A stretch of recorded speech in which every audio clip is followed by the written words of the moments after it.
Olá, meu nome é Vitor Augusto e eu vou dar uma breve explicação aqui da função main do nosso gerenciador de processos e depois eu vou explicar as outras funções e o funcionamento do gerenciador de processos propriamente dito. Bom, aqui no main a gente vai criar variáveis globais, né, que vão ser utilizadas nas nossas funções e dois objetos da classe processo, que são os processos e os processos finalizados. A gente vai usar para depois que um processo for executado, a gente colocar ele como um processo finalizado. A gente vai ler, né, o arquivo de entrada do escalonador e vamos colocar uma variável tamanho todas as linhas desse arquivo. E a gente vai splitar, né, essa primeira entrada aqui, essa primeira linha que seria o nome do algoritmo e a fração de CPU, o clock que vai ser utilizado, e a gente vai então criar um objeto ESC da classe escalonador para salvar esses dados. E então a gente vai ler, né, linha por linha desse arquivo, sempre separando um por um. Então a gente vai pegar o nome, depois do traço a gente vai pegar o ID, o tempo de execução e assim por diante. A gente sempre vai splitar de acordo com essas barras ou o hífen. E a gente vai, a cada vez que ler uma linha, a gente vai inserir em processos esses dados. E aí a gente vai inicializar uma thread de leitura, que ela vai rodar sempre paralelamente à execução do programa. Então, essa thread vai rodar essa função aqui de leitura, que é um loop infinito, né? Que vai ficar sempre verificando a entrada de dados do teclado. Vai dividir, né, as informações e vai inserir no objeto processo. E tudo isso conforme vai executando os processos que já estavam no arquivo. E aí aqui embaixo a gente só vai ver qual é o nome do algoritmo que está presente no arquivo aqui, né? A gente vai verificar e vai chamar a função de escalonamento dependendo do nome do algoritmo no arquivo. Bom, eu vou explicar agora como funciona o algoritmo de loteria dentro do gerenciador de processos. Vai ser utilizada uma variável número de processos que vai nos ajudar nesse controle, né, de quantos processos ainda faltam ser executados. Uma flag, né, de processo inserido, que eu vou explicar mais pra frente. E uma lista auxiliar, que vai servir para a gente colocar os elementos que vão ser sorteados aleatoriamente lá dentro. A gente chama a função inserir na lista de sorteio, passando o parâmetro listaaux, que seria a nossa lista auxiliar. E como que vai funcionar essa lógica da lista auxiliar? Eu vou ilustrar aqui com um desenho. Bom, a gente vai usar o PID, né? O ID de um processo, por exemplo, o 0. E a prioridade dele, digamos que ela seja 3. O que a gente vai inserir nessa lista auxiliar? A gente vai inserir 3 vezes, certo? Seria o valor da prioridade. A gente vai inserir 3 vezes o ID desse processo, no caso 0. A gente vai inserir 3 zeros. E agora exemplificando para um processo de D1, que tem prioridade, por exemplo, 2, a gente vai inserir 2 vezes o número 1 nessa lista auxiliar. E assim por diante, certo? E depois então a gente vai usar a função para escolher aleatoriamente um desses elementos aqui, dentro da lista auxiliar. Vale ressaltar também que o algoritmo de loteria é um tipo de algoritmo de prioridade também, certo? Por quê? Porque se a gente tiver um valor de prioridade muito grande, ou um valor de bilhetes, né, no caso também,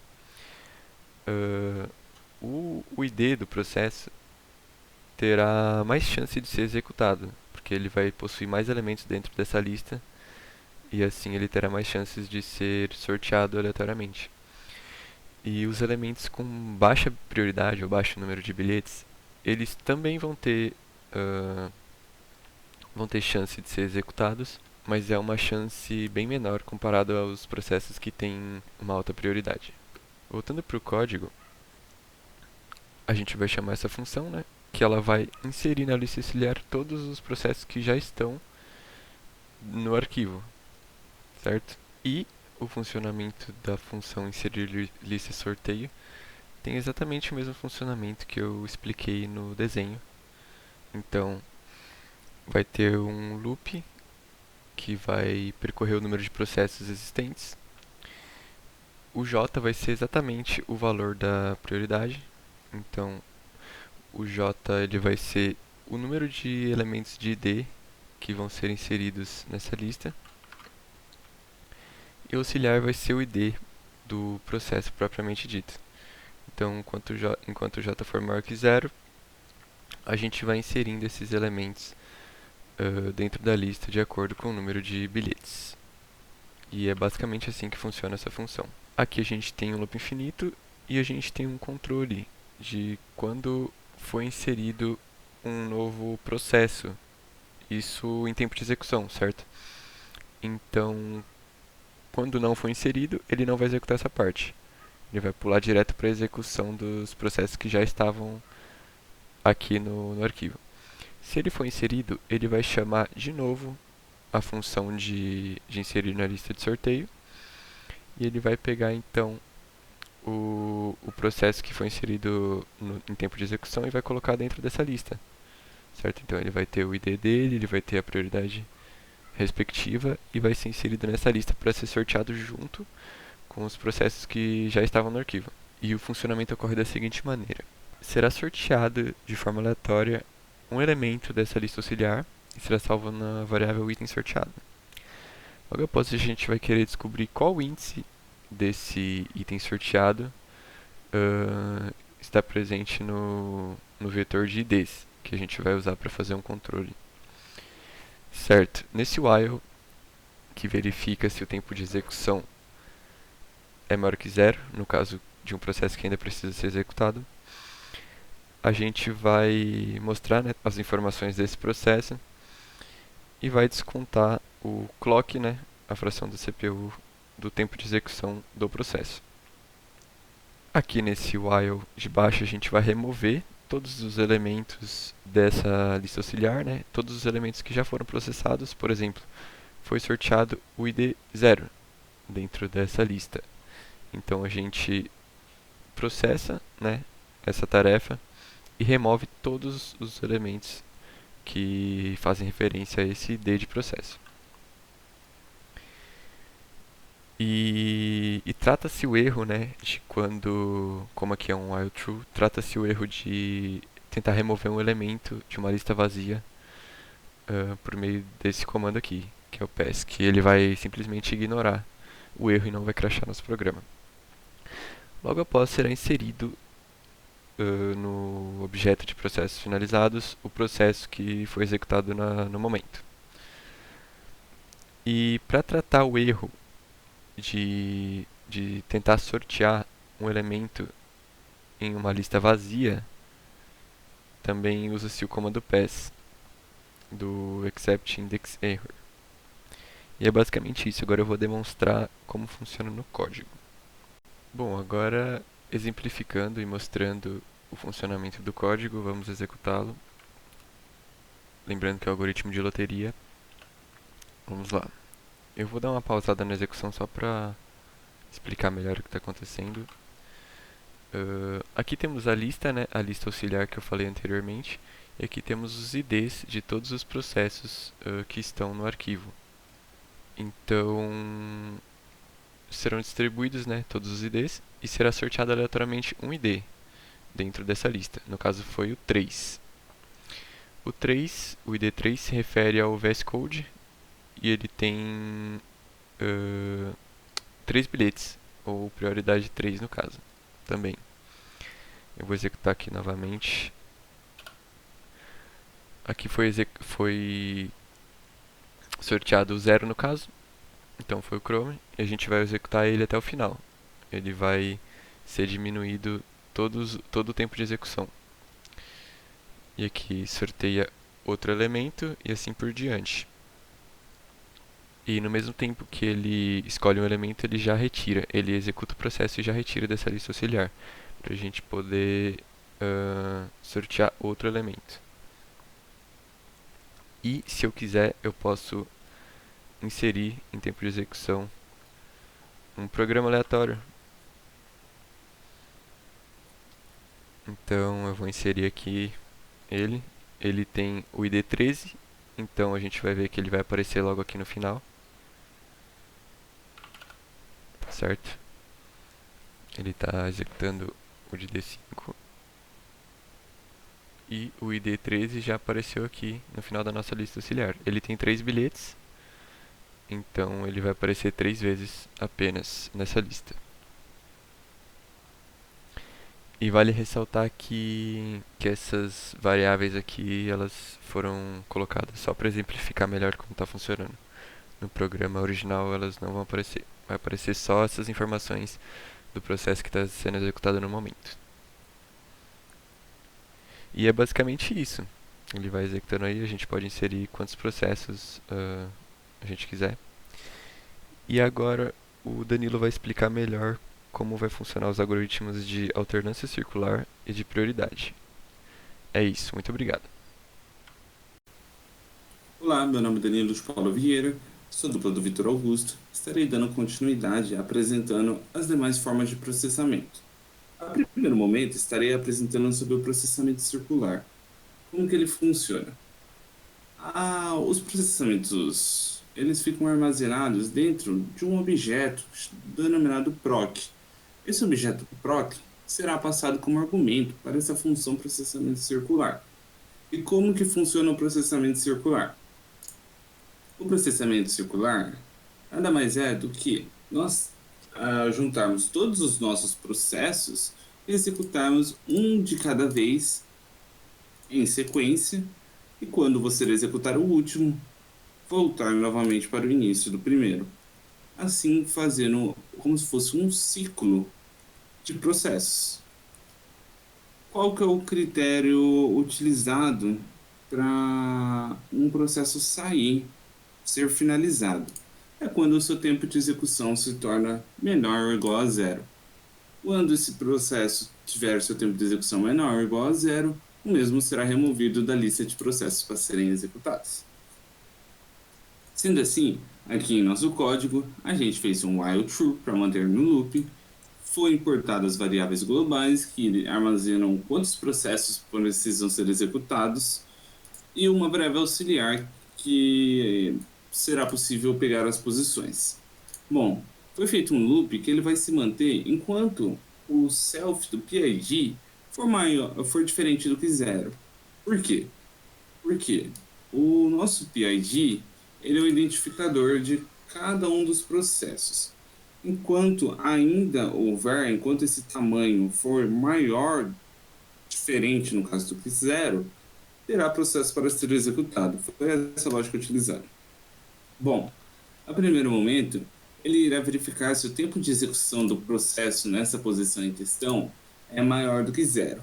Caso seja maior do que zero, será realizado um loop para retirar a fração do CPU dessa posição. Ou seja, temos aqui, vamos pegar o processo Chrome. O processo Chrome tem um tempo de execução igual a 3. Seu tempo de execução é maior do que zero, ou seja, ele será executado. O que vai acontecer? Esse tempo de execução, ele receberá ele mesmo menos a fração de CPU. Ou seja, suponhamos que a fração de CPU seja 1.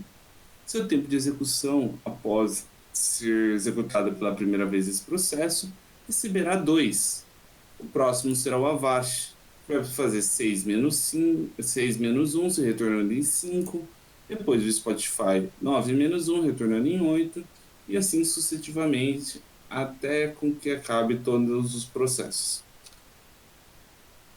Bom, caso esse tempo de execução seja menor ou igual a zero, significa que seu processo chegou ao fim. Quando o seu processo chega ao fim, o que a gente realiza?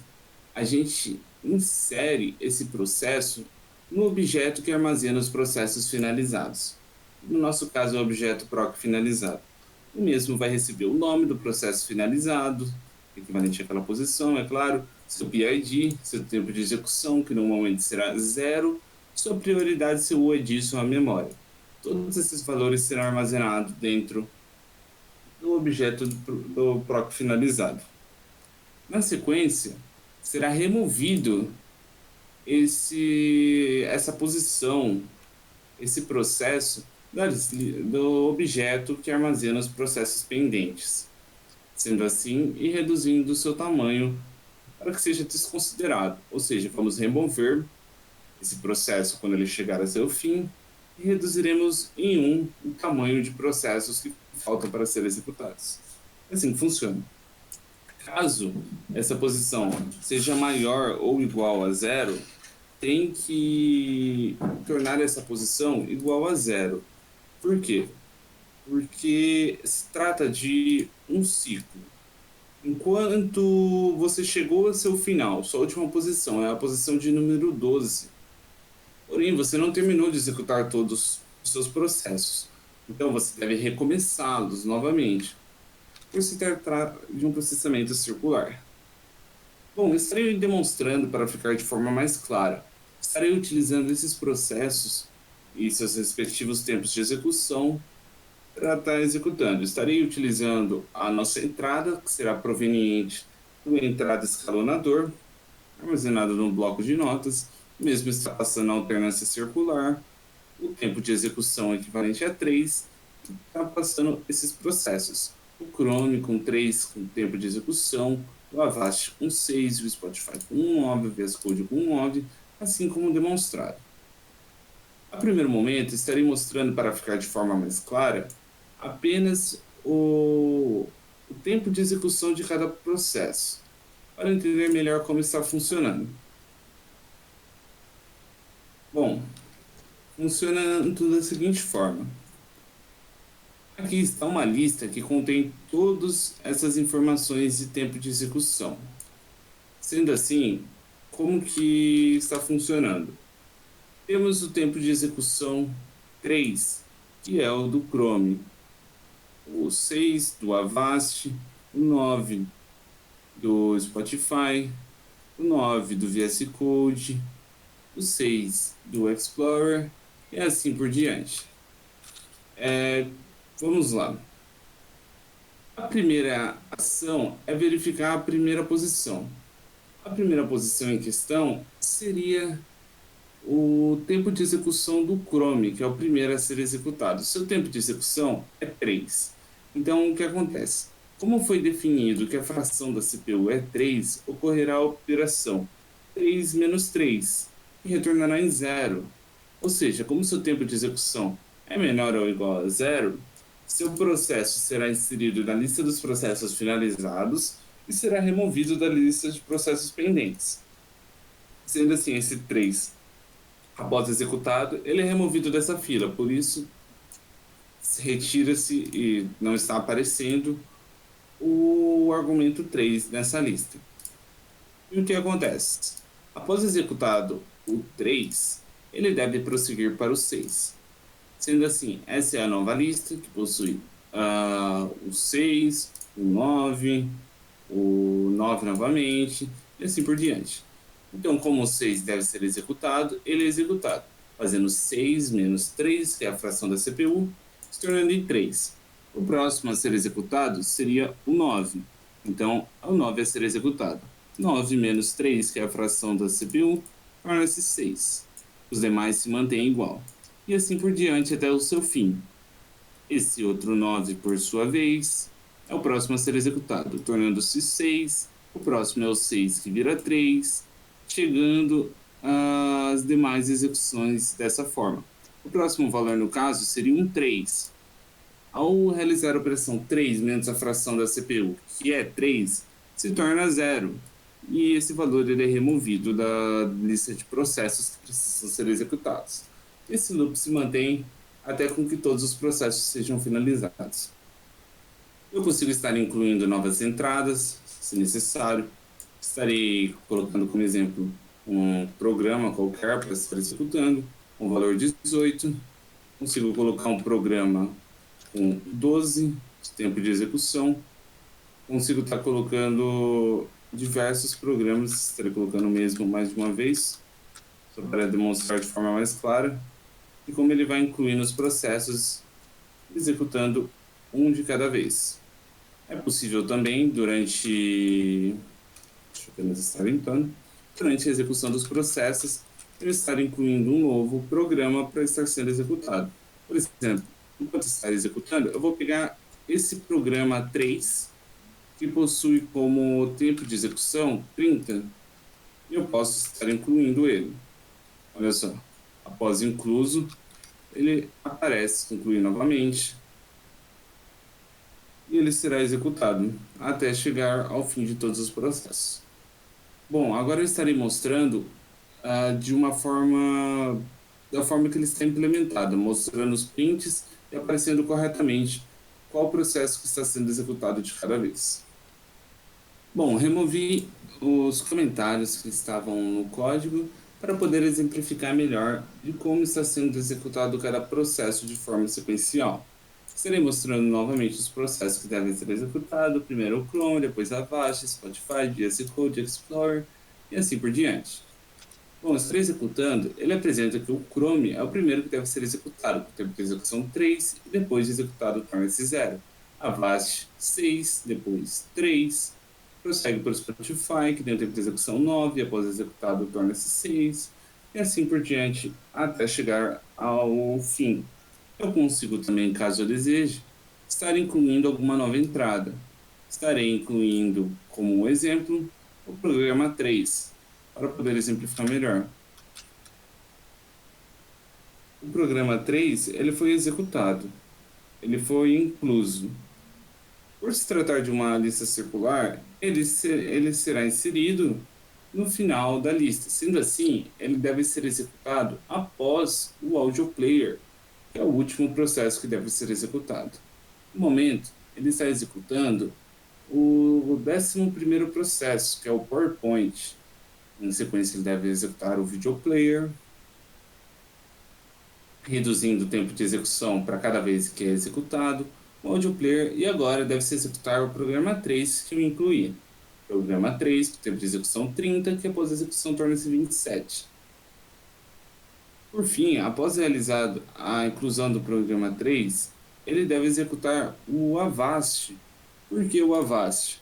Porque o Chrome ele foi finalizado, pois seu tempo de execução era 3, e após receber 3 menos 3, se tornou 0. Então o próximo que deve ser executado é o Avast, que nessa execução ele utilizou como valor o 3. E assim por diante ele será executado até chegar em seu fim. Bom, agora estarei explicando o processamento prioritário. Como ele funciona? Foi criada uma função a qual recebe um objeto que pertence à classe processo. Esse objeto em questão que estaremos utilizando, o qual dentro da função é chamado de self, mas na verdade é passado o objeto proc. Como ele funciona o processamento prioritário? O processamento prioritário funciona da seguinte forma. É pego todos os processos e verifica-se qual que tem a maior prioridade. O que possui a maior prioridade será aquele que vai ser executado primeiro. Sendo assim, estaremos utilizando esses processos, os mesmos que estávamos utilizando anteriormente. Cada um possui uma prioridade diferente, podendo, claro, repetir suas prioridades. Esses serão os processos que serão levados em consideração. Bom, e como é que funciona no código? É importada aquela variável global que armazena a quantidade de processos que precisam ser executados.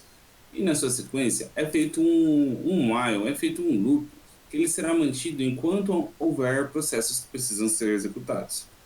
Como que funciona?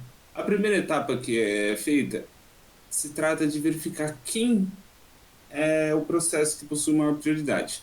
Para conseguir fazer isso, a gente criou uma variável chamada aux, que ela vai pegar o maior valor, max, maior valor, na lista das prioridades. E na sequência é pego o índice dessa variável aux. Por exemplo, primeiro momento, o nosso aux será executado sobre essas prioridades, ele ficará com o maior valor é o 16, e o índice do maior valor, ele aparece primeiro aqui na posição 0. ou seja, o maior valor é o cron. Como que é feito? É feito um while de enquanto esse tempo de execução for maior do que zero. O que acontece? Enquanto o tempo de execução for maior do que zero, ele será executado, fazendo com que esse tempo de execução receba menos a fração do CPU para cada vez com que ele é executado, prosseguindo em sua execução até que seu valor se torne zero. Quando seu valor se torna zero, seu processo foi finalizado. E o que é necessário fazer? É pego esse processo e inserido no objeto proc finalizado, passando como parâmetro o nome do processo, o PID, o seu tempo de execução que no momento é zero, sua prioridade que era antes de ser executado, o seu UID e sua memória para o objeto que armazena os processos finalizados. Após executado, é reduzido em 1 o número de processos pendentes a serem executados e torna a prioridade desse processo em zero, que significa que já foi finalizado. E assim se prossegue para o próximo até que todos os processos sejam executados. Estarei demonstrando utilizando as mesmas entradas e como que funciona de forma mais clara. Essas são as entradas igual ou constam na entrada escalonador. Possuem prioridades distintas e devem ser executados desta forma. Aqui eu só ordenei essa tabela para conseguir entender um pouco melhor de qual processo tem que ser executado antes de qual. Mas, quando for utilizado como entrada, eles estão todos sortidos de forma aleatória. 16, depois vem 8, depois vem 7, está de forma aleatória. Bom, estarei executando o processo. Executando o processo, o cron é o primeiro a ser executado com prioridade 16. Ele faz o tempo de execução menos a fração da CPU, que no momento é o 3. E depois, o próximo a ser executado é o Explorer, porque ele possui a prioridade 16. Ele faz seu tempo de execução, que é 3, menos 3, que é o valor da CPU, prossegue para o Word, possui o valor de 16, depois para o Avast, reduzindo seu tempo de execução em 3 a cada loop, executa o Avast novamente, pois seu tempo de execução não chegou a zero. Quando ele chega a zero, ele avança para o próximo processo, que é o CMD, e assim por diante para os demais processos. Eu posso, caso eu deseje, incluir um novo processo. Podemos pegar aqui na nossa lista de entrada, estarei colocando um processo com prioridade 99. E assim fica mais fácil de estar demonstrando. Um tempo de execução, vamos dizer que seja 12. Eu posso o chamado de programa 3. Esse programa 3, eu posso estar incluindo ele a qualquer momento no programa. Por exemplo, agora ele está executando o notepad.exe. O notepad.exe, o próximo a ser executado é o PowerPoint. Depois do PowerPoint ainda possui outros processos. Porém, como eu vou estar incluindo um novo processo que possui uma maior prioridade, sua prioridade é 99, então ele deve ser o próximo a ser executado, pois sua prioridade é maior do que os demais que sobraram. Por exemplo, o Firefox, que possui uma prioridade 3, o Video Player, que possui uma prioridade 3, e o Audio Player. Bom, é assim que funciona o nosso gerenciador de processos. E assim foi demonstrado o processamento de cada um dos processos. Muito obrigado por terem assistido.